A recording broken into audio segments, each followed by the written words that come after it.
Hello everyone, in this video we'll be seeing some other functionalities which is available, how to find the row number from this and how to find the total number of records available by excluding the first one. First one is going to be the title of each and every content, right? That is not required when we are counting the total number of rows. How to skip the first row and start reading the content from the second row onwards. All that we'll be seeing next. So here, instead of having the file getting opened using f is equal to open, we have already seen this with the text file handling also.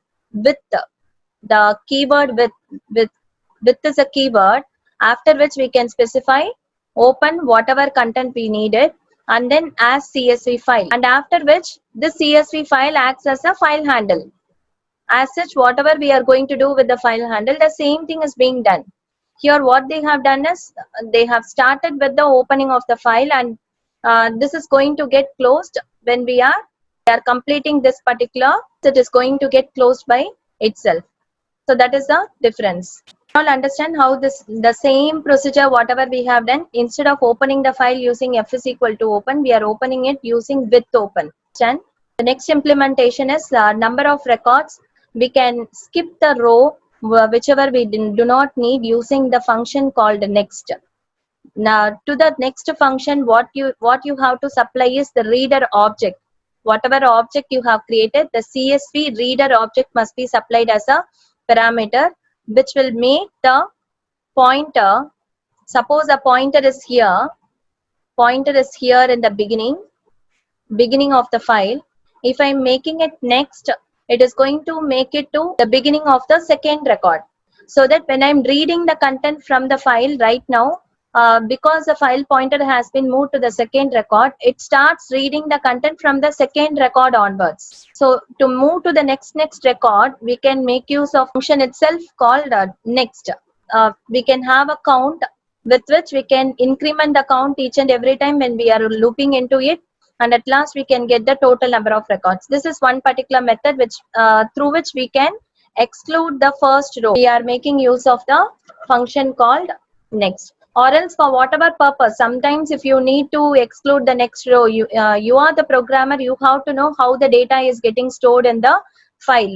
If you know very well, you have to know when you have to exclude or when you need not exclude. Suppose if you are storing the content without using book number, title, all those details, if you are just storing the data alone, at the time the exclusion is not required. See the definition. Next method returns the current row and advances the iterator to the next row. It is also going to return the current row. When we are seeing the what is it going to get returned, it is going to return the current row and it moves the iterator to the next row. Let us see it in the example once. R is equal to next of reader obj, right?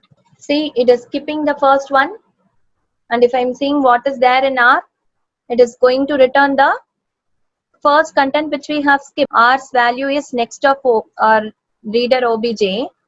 It means it is going to return. What is this function is going to return is whatever row it is going to skip, that is going to be stored in R. You can have the title alone separately for processing, and all the data separately you can process.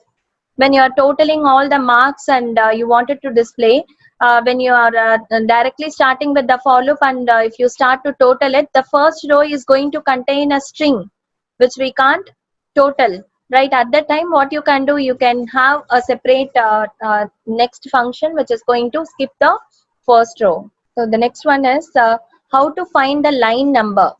At which row number we are existing at present is using the reader object dot line number. You need to know where the reader object is used and where the reader is used. CSV dot reader. Reader is the function which is used beginning itself. Okay, as soon as we are getting CSV reader object, after that, what are we doing? We are not touching with the reader function at all. When we are getting the reader object, with that itself, all the functionalities is being done. In order to see the line number, we have to make use of dot line underscore num, which is a object available, which is going to return the line number. Let us see it in the program. Suppose I am printing the line number each and every time when I am coming inside. So reader object dot line underscore num. I'm printing the line number. Let me have.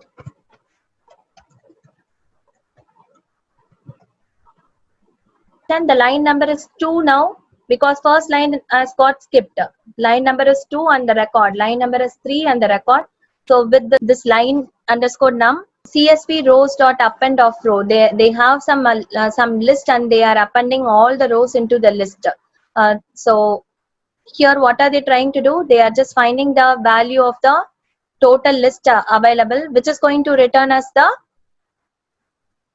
total number of rows available, just to skip the row. Suppose here what we can do directly, we can append it and store it in the list, and we can get the length, and the length -1 can also be done.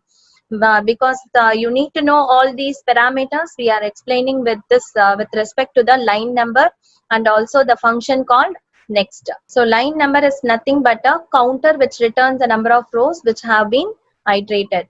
Here, instead of displaying in the form of a list, if we wanted to print in the form of comma separated values itself, the same as comma separated values itself, instead of list, what you can do, there is a function called join, right?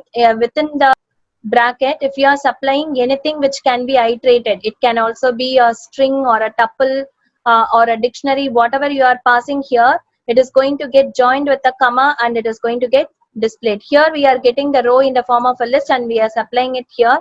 All the element within the list is going to get displayed along with the comma in middle of each and every content. Program to search a record of a particular student. Here what you need to do, the same way, the reader object is created after opening the file, importing CSV, and after which row of 0 is going to contain the name. You can get the name of the student which is going to be searched, and you can retrieve each and every row from the spreadsheet or the CSV file, and you have to know where the content is getting stored, whether it is row of 0 or row of 1 or row of 2. What is row of 0, row of 1?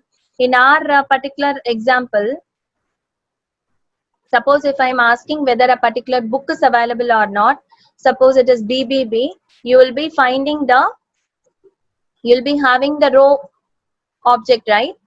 Here row of 1 must be checked.